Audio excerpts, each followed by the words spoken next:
Hola, ¿qué tal? Bienvenidos sean todos y todas a Ojalá.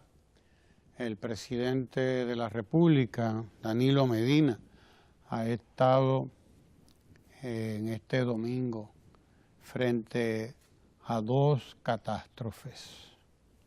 La primera, la de los bosques dominicanos depredados, que fueron acabando en el conuquismo, el negocio de ciertas grandes familias con la madera, el negocio de los carboneros, etcétera, etcétera, etcétera, el descuido, el olvido de muchas décadas, fueron diezmando, fueron acabando los bosques dominicanos, y lo que nos queda hoy es hacer frente cuanto antes, primero a esa destrucción. Tenemos que recuperar nuestra capa boscosa, que desde luego no se compara con lo que ocurrió en Haití, porque en Haití la depredación fue todavía mucho más brutal debido al tipo de modelo económico que impuso allí la colonización francesa, que arrasó con todo, no dejó piedra sobre piedra, no dejó palo, no dejó nada, porque todo había que convertirlo en un trapiche, en un ingenio azucarero, en una plantación de caña, y el resultado de eso es que Haití en poco tiempo se convirtió en la azucarera del mundo. Haití era la azucarera de Europa, o sea, de todo el mundo conocido entonces, prácticamente era lo que se decía. Pero desde luego convertirla en esa azucarera, como lo hicieron los franceses, significaba que no quedara un palo, que no quedara un árbol más que en el cogollo de las lomas, donde ya no se podía hacer nada. El resultado de eso es, bueno, una historia que no vale la pena ahora contar, porque no es el caso. Y el nuestro, aunque no fue un proceso de desastre semejante, nuestras lomas también están mal heridas, están muchas de ellas devastadas por un conuquismo de décadas, de muchas décadas, y por los aserraderos que en su momento los Trujillo y los amigos de las Trujillo y las familiares de los amigos de los Trujillo y todo lo que vinieron después a hacer conuco y a hacer ganadería en nuestros parques nacionales, pues el resultado es que nosotros hemos acabado con muchas de nuestras lomas. El presidente, por lo tanto, anda ahora enfrentando ese desastre. Primero garantizándole la subsistencia a la gente, tratando de recuperar las plantaciones de café que habían sido abandonadas, muchas de ellas desastradas por la roya que también los anteriores gobiernos no se preocuparon por combatir a tiempo la roya, y bueno, el problema con los cafetales es que fueron desapareciendo. Lo mismo puede decirse de los cacaotales. Y bueno, ahora hay que reforestar, recuperando cafetales, recuperando cacaotales, y bueno, haciendo lo que haya que hacer para recuperar esas miles de tareas de tierras abandonadas por todas partes. El presidente anda en eso, primero enfrentando ese desastre. Y luego, bueno, pues el desastre haitiano, que es un desastre de unas dimensiones que uno debe comprender desde el punto de vista de la historia, sobre todo, y también desde el punto de vista de la historia justificar nuestra presencia, como lo hizo el presidente de la República ayer en Puerto Príncipe, en Haití. El presidente no pudo estar en la zona de desastre, como él mismo lo explica en el encuentro que sostuvo con el presidente haitiano José Lerme Privert, y porque desde luego las comunicaciones están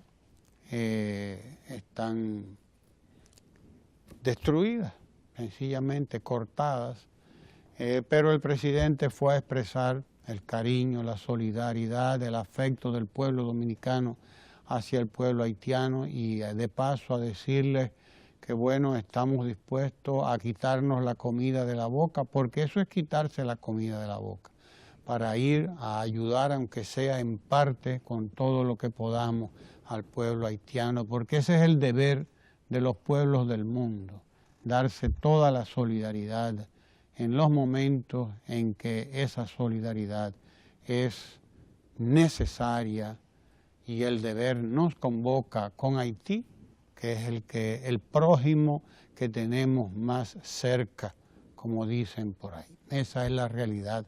El presidente fue a dar testimonio de esa solidaridad, que es la solidaridad del pueblo dominicano y que es la solidaridad, además, que en su momento expresaron los grandes dominicanos y dominicanas con ese pueblo destrozado, devastado por los fenómenos naturales, porque Haití no se ha recuperado todavía del terremoto del 2010, que dejó miles de muertos y miles de millones en destrucción, cuando ya tiene que enfrentar de nuevo otra destrucción, aparte de la propia destrucción que genera la pobreza crónica de ese pueblo. Allí estuvo el presidente. Ayer fue el día de hacer frente a dos catástrofes, a la de los montes dominicanos y a la permanente catástrofe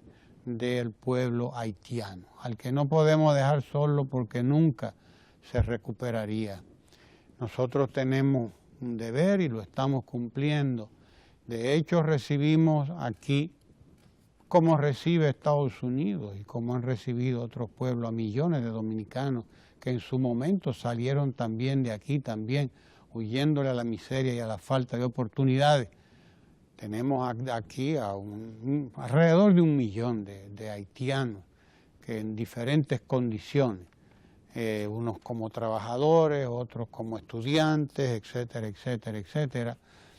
Y ya eso también es parte de una solidaridad importante que se da a lo largo de todo el tiempo. Pero hay momentos como este, que son momentos de desastre, en los que nuestra presencia también se hace indispensable, como la presencia de la comunidad internacional. En esas estuvo el presidente de la República ayer y les decía que es un tanto quitarnos el pan de la boca para compartirlo con nuestros hermanos haitianos, porque hay que ver lo que nos ha pasado a nosotros mismos, lo que ha dejado Matthew en el sur de la República Dominicana, para darse cuenta que nosotros no hemos salido indemnes, nosotros no hemos salido tampoco bien parados de la presencia o del paso de Matthew. Hay que ver lo que ha ocurrido en Oviedo y me gustaría tener las imágenes de la presencia del presidente de la República, que también estuvo presente, valga la redundancia, a mitad de semana en Oviedo fue, ¿verdad? Sí, creo que fue en Oviedo. Y es bueno que ustedes vean las imágenes. Allá estuvo, por cierto, también el ministro de Obras Públicas explicando cómo se va a enfrentar el problema de uno de esos ríos, de esos arroyos que se desborda cada vez que hay un tiempo de esto y que entra en la comunidad. No fue en Oviedo. ¿En dónde fue que estuve el presidente? En Dajabón. ¿En Dajabón? No fue en Dajabón. Vicente Noble, gracias, muchas gracias. En Vicente Noble, donde ha estado el presidente también en esta semana que acaba de pasar, una de esas comunidades.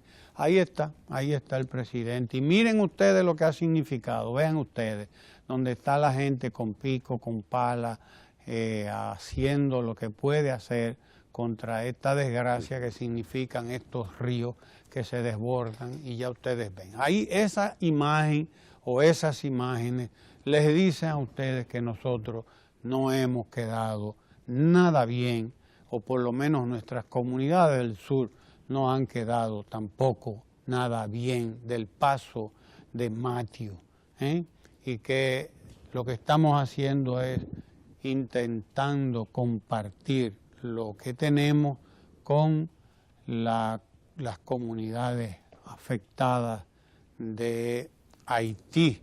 El desastre ha sido grande, ha sido un desastre monumental, sobre todo en Jeremí, en esa parte extrema del suroeste haitiano, pero nosotros no nos quedamos atrás. Ya ustedes pueden ver esas imágenes que son tan claras.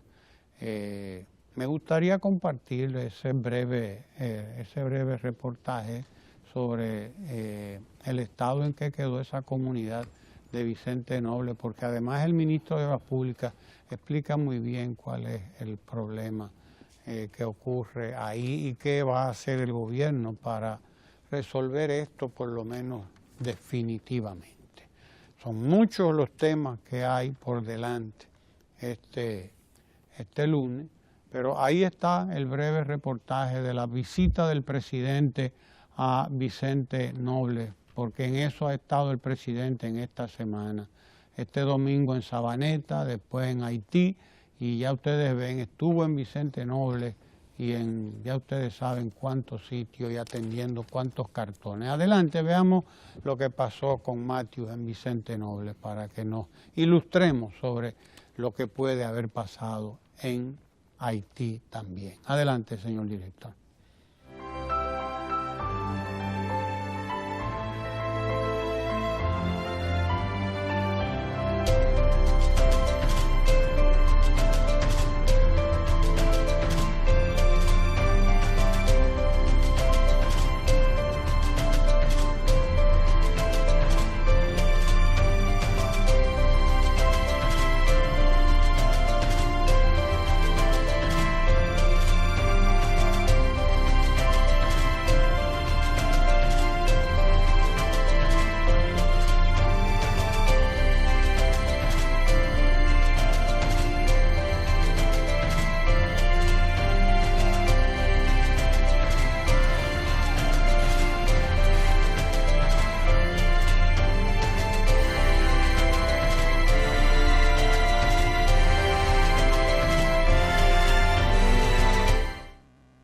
Como ustedes pueden ver, nosotros no tendremos 200, 300 muertos como tiene Haití, pero tenemos nuestra propia tragedia también.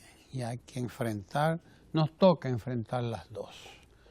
Ese es el deber.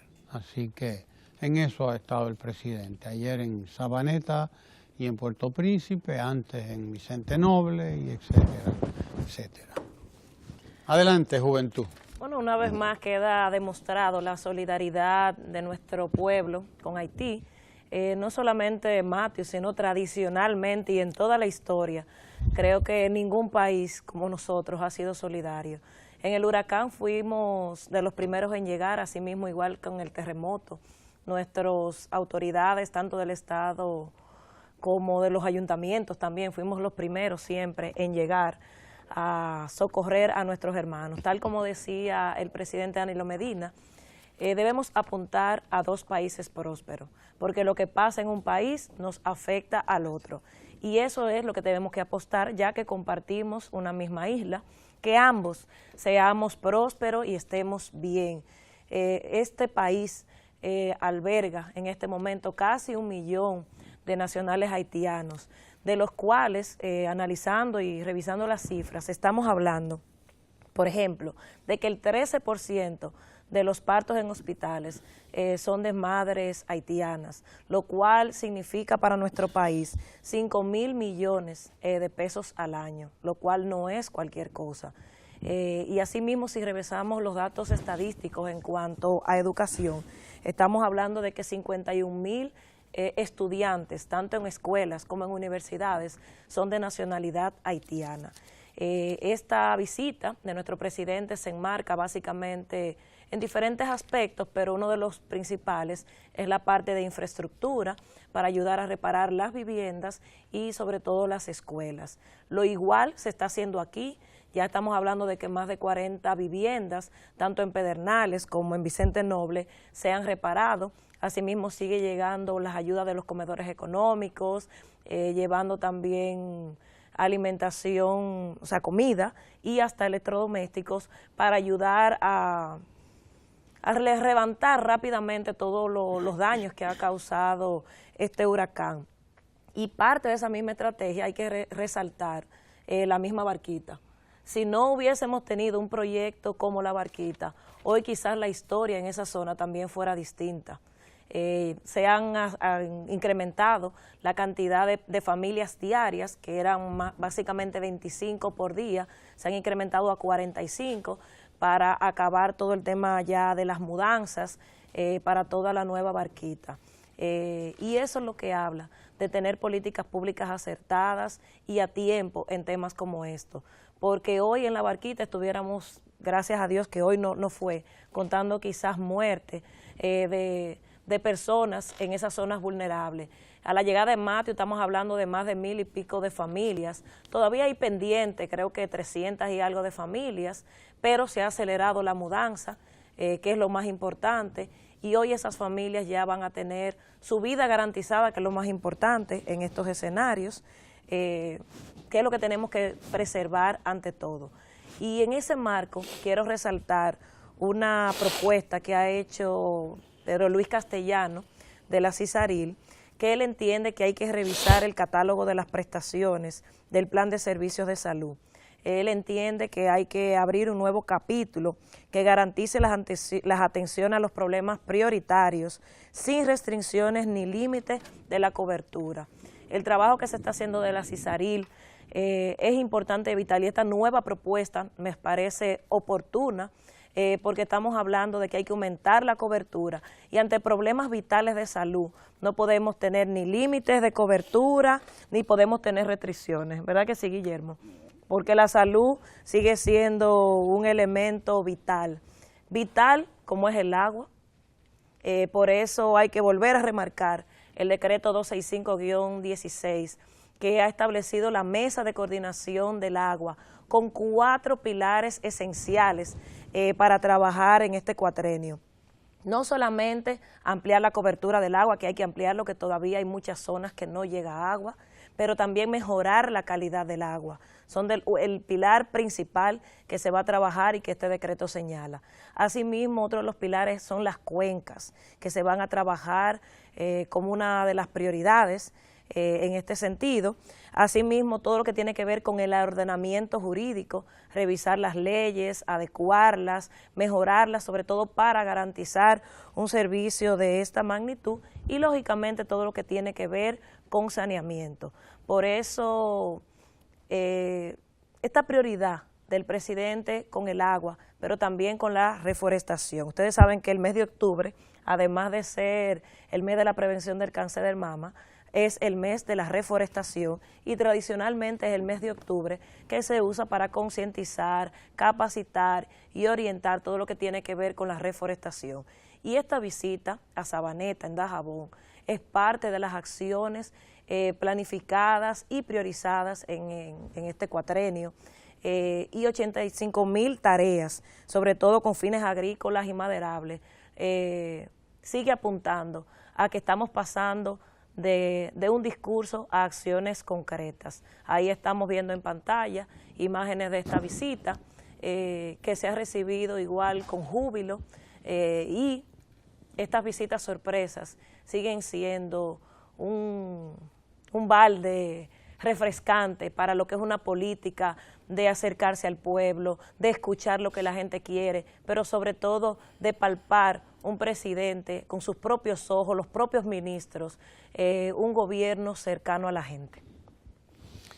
El presidente estuvo en Sabaneta este fin de semana, insistió en lo que es, y parecería que va a marcar junto con el tema del agua este año, los esfuerzos por lograr la reforestación de las más importantes montañas del país, la cordillera central en particular.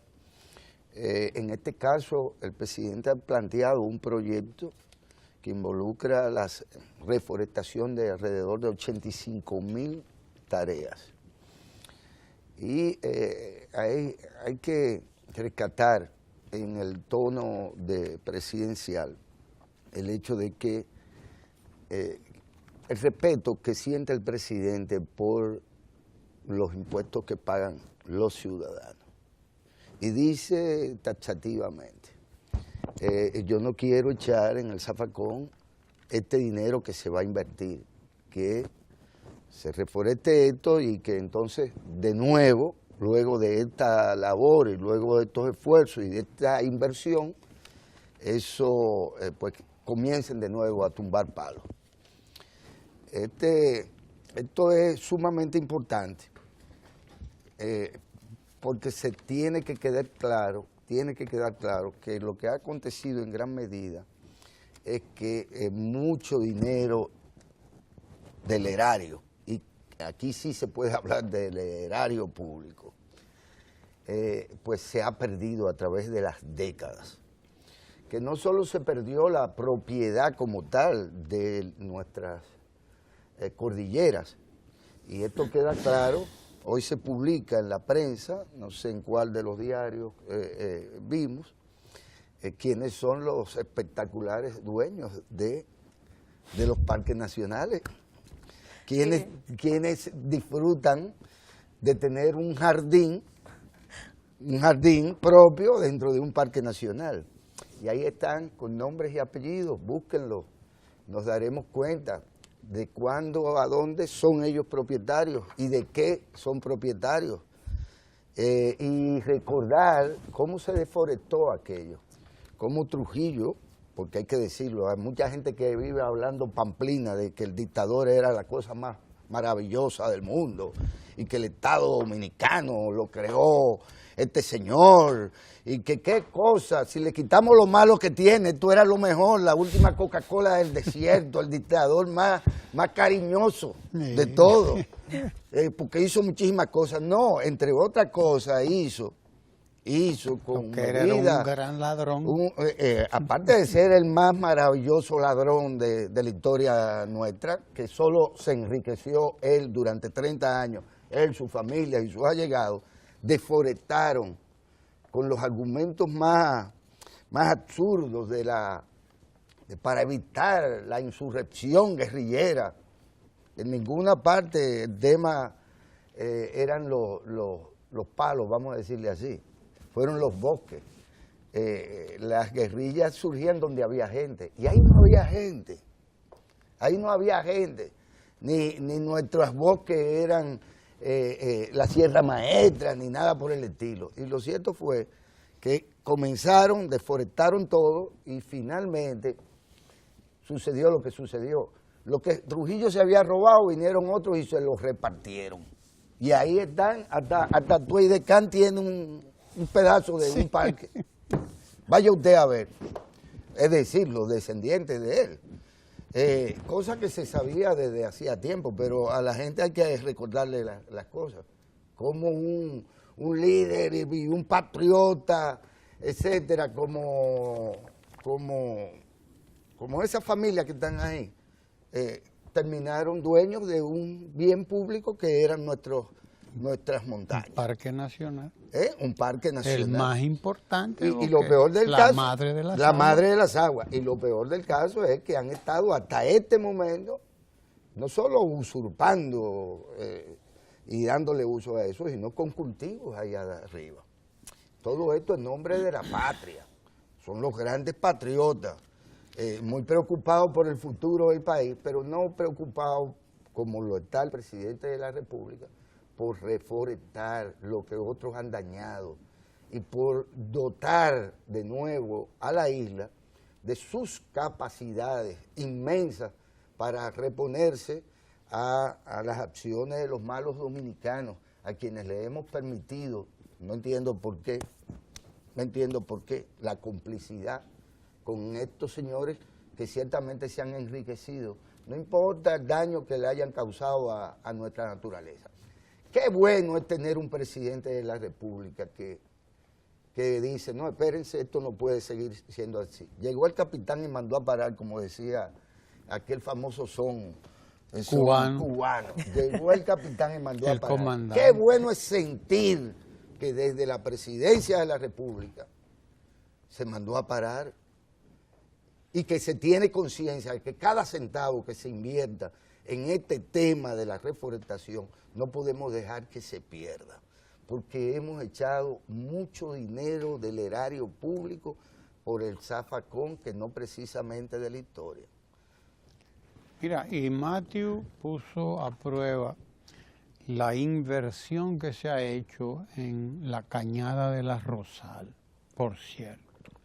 A propósito de estas presencias permanentes, consuetudinarias cada año de los huracanes, la cañada de la Rosal, hay un trabajo ahí que me gustaría que veamos, no nos da tiempo a verlo ahora, después lo vamos a compartir completo. Ustedes quizás conocen, pero que me gustaría recuperar, porque resulta que los residentes de la Rosal eran como los de la Barquita. Cada vez que venía un acontecimiento de esto, pues la cañada se desbordaba, se llevaba 3 o 4 casas de encuentro y ya usted sabe lo que ocurría.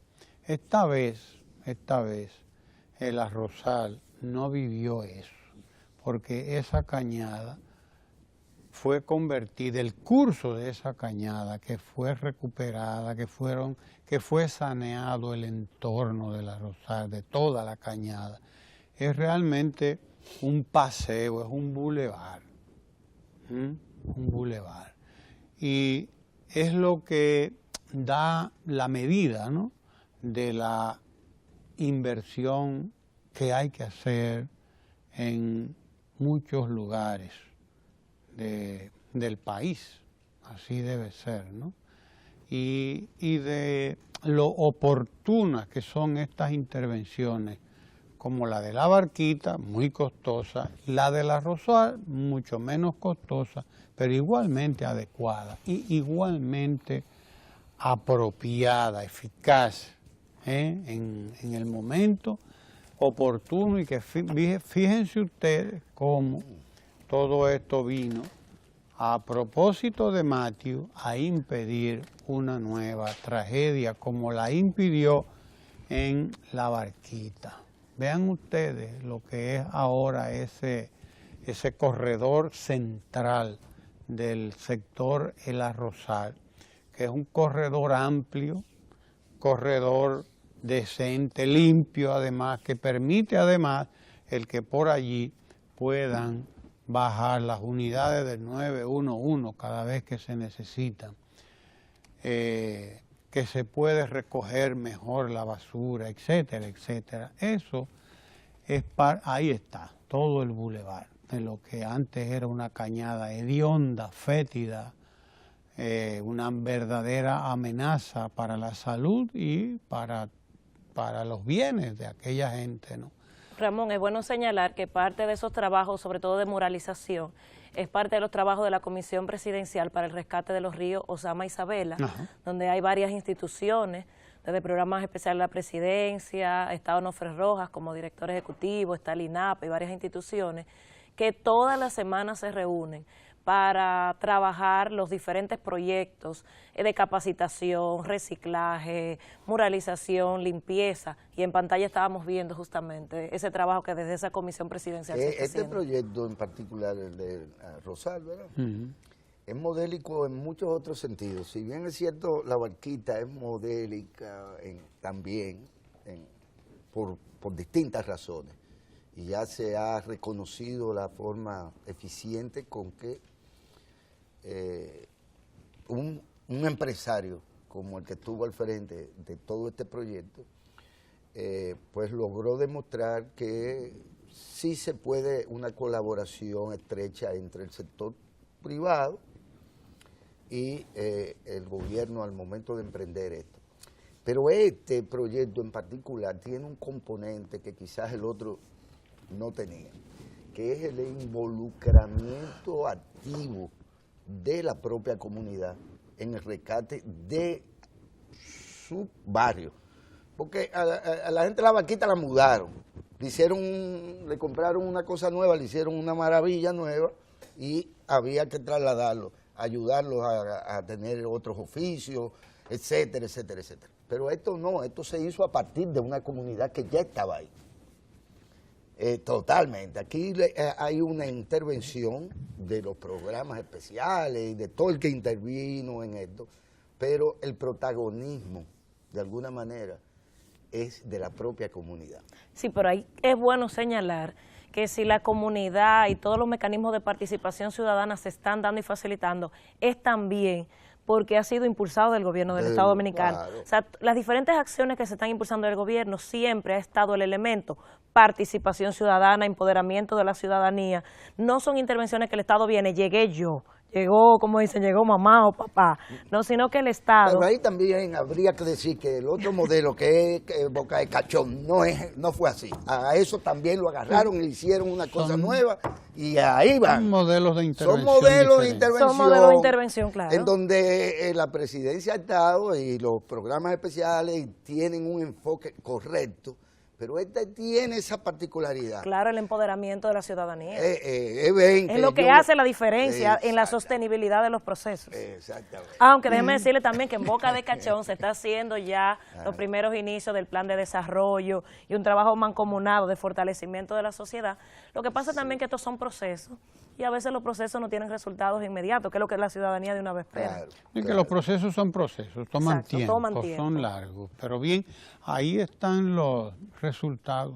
La Cañada de la Rosal, remodelada, reformulada, soportó excelentemente bien los embates de Matthew. Y hay además el decreto que usted mencionó ahorita, el 261-14, que crea la Comisión Presidencial para el Rescate de los Ríos Osama e Isabela y que reúne a todas las organizaciones de por ahí y las convoca desde luego a trabajar en estos proyectos que son muy claros, que son muy concretos y que darán su resultado. De hecho ya están dando resultados, como se puede ver en trabajos como este de la Cañada de la Rosal.